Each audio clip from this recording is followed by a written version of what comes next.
जहाँ निराकारी दुनिया होती है, जैसे परमधाम में निराकार, जैसे शिव निराकार होता है, महाशिव भी निराकार होता है, परम महाशिव भी निराकार होता है। तो वो परम धाम हो, महापरम धाम हो, या कोई भी परम धाम हो, जहाँ आत्माएं निराकारी स्टेज में रहती हैं, तो निराकारी स्टेज में वहाँ कम से कम परम आकाश तत्व होता है, और परम आकाश तत्व और परम महातत्व की वहाँ गोला होता है, लाइट होता है परम धाम में। तो आत्मा निराकार होती है। निराकारी होने से वहाँ उसका कर्म बंधन नहीं होता, और वहाँ उसका सूक्ष्म शरीर नहीं होता। तो कर्मातीत अवस्था होती है, और जब कर्मातीत होती है तो गुणातीत होती है, भावातीत होती है। मतलब वो वैसे जहाँ गुणातीत कहते हैं तो मतलब सारी ब्रह्मांड का गुण से परे होती है, त्रिगुणातीत बोलते हैं ना, सतो रजो तमो 3 गुण होते हैं, इन त्रिगुणातीत होती है आत्मा है, तब निराकारी दुनिया में जाती है। तो निराकारी दुनिया में वहां ही, निराकार दुनिया में ही परम आनंद होता है, परम आनंद स्वरूपम, निजानंद स्वरूपम, दिव्य आनंद स्वरूपम। तो ये वहां सब परम धाम का वर्णन है, हमारे शास्त्रों में जो वर्णन है परम धाम का, निराकारी स्टेज, आत्मा निराकारी, कर्म बंधन, कर्मातीत, गुणातीत, भावातीत, भावनाओं से भी परे होता है। जब भावनाओं में आती है तो वो निराकारी साकारी बन जाती है, मगर वो नहीं आती। निराकारी को ज्ञान होता है, इसलिए फिर निराकारी ज्यादातर आत्माएं नीचे भावनाओं की दुनिया में, माना भावनाओं में दुनिया माने आकारी दुनिया में, जहाँ विष्णुपुरी वहां भी भावना होती है, भावना माना भक्ति। विष्णुपुरी में विष्णु की भक्ति होती है, ब्रह्मापुरी में ब्रह्मा की भक्ति होती है, फिर इंद्रलोक में इंद्र की भक्ति होती है, धरती पर धरती की भक्ति होती है, धरती पर अलग अलग 33 कोटि देवी देवताओं की भक्ति होती है। तो आत्माएं निराकार ही संपूर्ण स्टेज है, मगर जब आत्मा हाई क्वालिटी हो तो महापरम धाम में भी जाएगी, उसको ज्ञान हो जाएगा, ज्ञान स्वरूपम। आत्मा जब निराकार होती है संपूर्ण ज्ञान होता है, पूरे ब्रह्मांड का ज्ञान होता है। फिर उसको आगे का भी ज्ञान मिलता है, महाब्रह्मांड का भी ज्ञान मिलता है, तो महाब्रह्मांड में भी चली जाती है। फिर महाब्रह्मांड में जाती है तो अगर ये परम महाब्रह्मांड से आई है तो उनको मन के अंदर होता है कि मैं परम महाब्रह्मांड में जाऊं, तो वहां जाती है, मतलब यूनिवर्स, परम महाब्रह्मांड माना यूनिवर्स, महाब्रह्मांड माना गैलेक्सी, आकाश गंगा में जाऊं।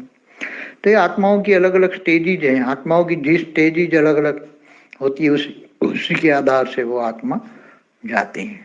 देखो निराकारी जो दुनिया होती है ना, इसका एक थोड़ा सा एहसास कराने के लिए बताऊं कि आत्मा परमधाम में निराकारी होती है, तो रात को जब आसमान में बैठे हो, खुले आसमान में रात को, और चारों ओर तारे दिखा देते हैं ना, तारे, स्टार मिशन, तो सभी आत्माएं ये स्टार मिसल होती हैं। अनेक आत्माएं परम धाम में स्टार मिसल होती हैं, एकदम स्टार मिसल।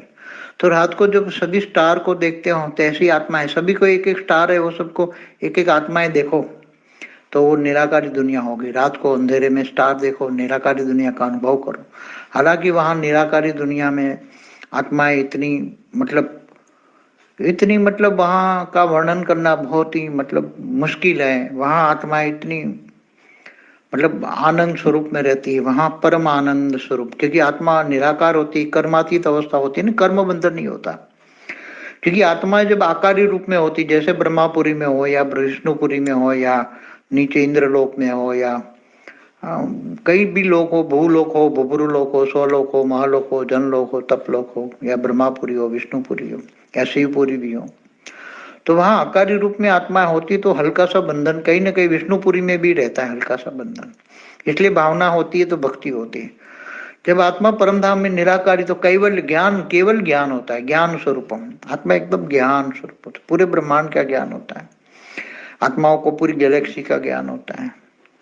तो ऐसी तरह महापरम धाम में चले जाओ तो ऐसी तरह ये बहुत बड़ी बड़ी आत्माएं होती। महापरम धाम में आत्माएं 8 कला से 12 कला की आत्माएं होती हैं। यहाँ इस ब्रह्मांड में माना एक सोलर सिस्टम का जो ब्रह्मांड है, जैसे मैंने बोला ना हमारा ब्रह्मांड एक प्रकाश वर्ष का था, तो एक प्रकाश वर्ष का ऊपरी भाग माना समझो कि 94 खरब किलोमीटर है हमारी धरती से, रेडियस है 188 खरब किलोमीटर का ब्रह्मांड, रेडियस डायमीटर, रेडियस 94 खरब किलोमीटर। तो ऊपर का जो भाग होता है परमधाम होता है। आत्मा साकारी से आकारी, आकारी से फिर निराकारी बन के जाती है, तो वहां का वर्णन इतना अच्छा होता है। आत्मा निराकारी स्टेज बने तो एकदम निर्बंधन होती है आत्मा, एकदम निर्बंधन होती है, कोई भी बंधन, कर्म बंधन होता ही नहीं वहां। और जहाँ कर्म बंधन नहीं होती तो आत्मा अपने आत्म स्वरूप में स्थित होती है, स्वयं होती है। आत्मा निराकारी स्टेज में मैंने स्वयं स्वयं प्रकाशित होती है। आत्मा में खूब पावर होता है। जैसे एक कला की पावर है तो एक कला का ब्रह्मांड सर्जन करने की शक्ति होती है। 8-10 कला की आत्मा होती है तो उसमें गैलेक्सी बनाने की, सर्जन करने की शक्ति होती है। तो आत्माओं में अलग अलग कैटेगरी की अलग अलग आत्मा है। यहाँ तो बेहद की आत्मा है, धरती पर मनुष्य अवतार में फंसी है। 108 में तो बेहद की कला का पावर है। तो जब आत्मा में दबी पड़ी है ना, पावर साकारी बन गई, उसके अंदर दबी पड़ी है। तो परम धाम का वर्णन, परम धाम में तो इतनी परमानंद स्वरूपम, निजानंद स्वरूपम, दिव्य आनंद, वहां का आनंद दिव्य होता है, एकदम परम आनंद है। एकदम वहां का आनंद इतना होता है क्योंकि जहाँ कर्म बंधन, यहाँ तो तुम दुखी हो कर्म बंधन से, देह और देह के संबंधों से, कर्म बंधन से, न चाहते हुए भी तुम्हें दूसरों से दुख मिलता है, कर्म बंधन से आता है। ये मृत्यु लोक में फंसे पड़े हैं, मृत्यु लोक। फिर उस ऊपर से इंद्रपुरी में जाओ तो भी इंद्र भी एक आभासी सुख होता है, मतलब वो कोई परम सुख नहीं होता। इंद्र लोक में मायावी सुख होता है। माया माना जहाँ मतलब जन्म मरण के चक्र में आते रहते हैं, देवता भी मनुष्य बन जाते हैं। तो वहां तो तुम्हें ज्ञान होता है, ज्ञान स्वरूप, ज्ञान सबसे बड़ा है ज्ञान। तो निराकारी दुनिया में, परम धाम में ज्ञान होता है पूरे ब्रह्मांड का, महाब्रह्मांड का। ओ और उसको आत्मा का जहां से आई, आत्मा की निराकारी स्टेज में होती है तो उसको पूरा ज्ञान हो जाता है कि मैं कहाँ से आई हूँ, मुझे क्यों आई हूँ, और धरती पर क्यों फंसी, अब मुझे धरती पर नहीं फंसना है। तो एकदम सभी आत्माएं, समझो कि परम धाम में तो बहुत सारी आत्माएं आती जाती रहती हैं। गैलेक्सियों, अनेक गैलेक्सियों से आत्माएं परम धाम में आती है, फिर परम धाम से आती जाती रहती है। तो निराकारी परम धाम में आत्माएं बहुत आती हैं, जाती है, आती है, जाती है। तो वहाँ दूसरे ब्रह्मांडों में जाने का, गैलेक्सियों में जाने का एक बहुत खुश होता है। जैसे यहाँ तुम ट्रैवलिंग करते हो तो तुम्हें ट्रैवलिंग में जाना है, जैसे किसी को घूमने पहाड़ों में जाना है या बर्फ की दुनिया में जाना है तो कितना खुश होती है आत्मा। अरे हमें तो टूर पे जाना है, टूर पे जाना है। तो टूर पे एक स्थूल दुनिया का टूर का है। तो परम धाम में से तो ये मतलब गैलेक्सी की टूर पे जाना है, तुम्हें यूनिवर्स की टूर पे जाना है तो कितना परम आनंद होगा, परम आनंद होगा। मुझे टूर में नहीं, मुझे गैलेक्सी जाना है, मुझे यूनिवर्स जाना है। पूरा ग्रुप होता है वहाँ, हर कोई परम धाम में आत्माएं, 1000 आत्माएं, 2000, 5000, 10,000 ग्रुप होता है। ग्रुप में ट्रैवल करने फिर लग जाती है। तो एक कर्मातीत अवस्था, गुणातीत, भावातीत, एक त्रिगुणातीत निराकारी रूप का अगर अनुभव करना है तो रात को जो स्टार देखते हो ना, जैसे एक स्टार दिखता है ना, ऐसी एक आत्मा का अनुभव करो। एक स्टार है, स्टार मिसल आत्मा, निराकार स्टेज माना स्टार मिसल, एकदम स्टार मिसल। और लाइट के ऊपर तो माइट तो होता है, वो दिखेगा नहीं, एक रूप ही दिखेगा। लाइट और माइट को अलग नहीं दिखेगा, एक रूप ही दिखेगा।